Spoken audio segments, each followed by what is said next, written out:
सत्य क्या है? इतिहासकारों द्वारा किताबों में लिखा हुआ, स्कूल में पढ़ाया गया, शायद मीडिया में जो दिखाया जाता है वो तो सत्य ही होगा।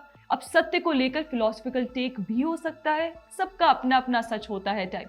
पर ऐसी कौन सी किताबें हैं जो इतिहास का एक पहलू, कोल्ड हार्ड ट्रुथ को अपने नैरेटिव के लिए हिस्ट्री बुक से ही गायब कर देती हैं? देखिए, खबर तो यह है कि बांग्लादेश में नोबेल लॉरेट वाले मोहम्मद यूनुस की केयरटेकर सरकार ने national curriculum and text book board यानी एनसीटीबी ने अपनी स्कूली पाठ्यक्रम में काफी ड्रास्टिक चेंजेस किए हैं, जिसके चलते बांग्लादेश के स्कूलों में अब शेख हसीना और उनके पिता बांग्लादेश के फाउंडिंग फादर शेख मुजिबुर रहमान से संबंधित हिस्ट्री के बराबर बेचेगी। इतना ही नहीं, भारत जिसने बांग्लादेश लिबरेशन वॉर में सबसे अहम भूमिका निभाई थी और जिसके कारण आज बांग्लादेश अस्तित्व में है, उसे भी काफी हद तक स्केल बैक किया गया है। यही नहीं, इंदिरा गांधी और मुजिबुर रहमान की फोटो को हटाया गया है। एक ऐसा देश जहां स्टूडेंट प्रोटेस्ट के नाम पर क्या कुछ नहीं हुआ, जहां प्रोटेस्ट के बाद बनी सरकार भले स्थिर नहीं है, लेकिन उसकी प्राथमिकता है कि इतिहास को कैसे बदला जाए, अपने को कैसे पुश किया जाए।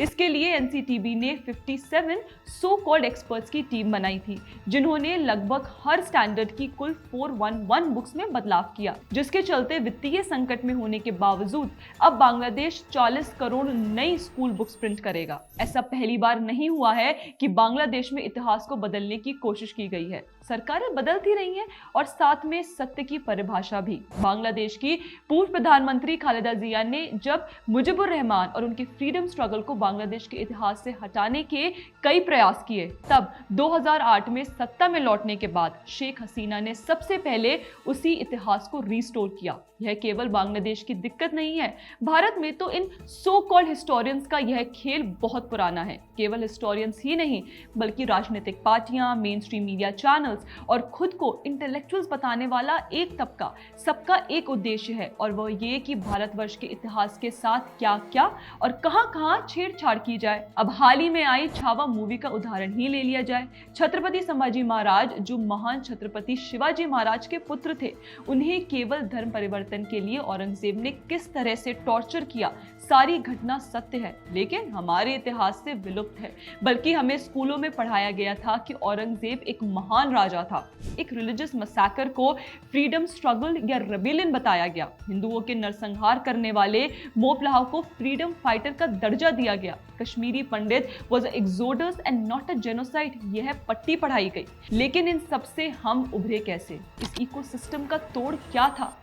इन सबका तोड़ है डिजिटल ट्रांजिशन। देखा जाए तो भारत में इतिहास का रुख डिजिटल और इंटरनेट वेव से ही बदला है, जहां जानकारी कुछ व्यक्तियों द्वारा नियंत्रित नहीं होती और अधिकतर स्थानीय और क्षेत्रीय इतिहासकारों के कारण सत्य उभरकर सामने आ रहा है। इसी ओर भारत सरकार ने हाल ही में डीएनपीए कॉन्क्लेव यानी डिजिटल न्यूज पब्लिशर्स एसोसिएशन में डिजिटल मीडिया और ट्रांजिशन के महत्व पर जोर दिया। साथ ही सरकार ने मीडिया को इस डिजिटल ट्रांजिशन में पूरी सहायता करने का वादा भी किया है, खासकर इस एआई एज में। ऐसे में कई डिजिटल प्लेटफॉर्म्स को मौका मिलेगा कि वे ऐसे फॉल्स नैरेटिव को काउंटर कर सके, जैसे हम आपके लिए करते हैं।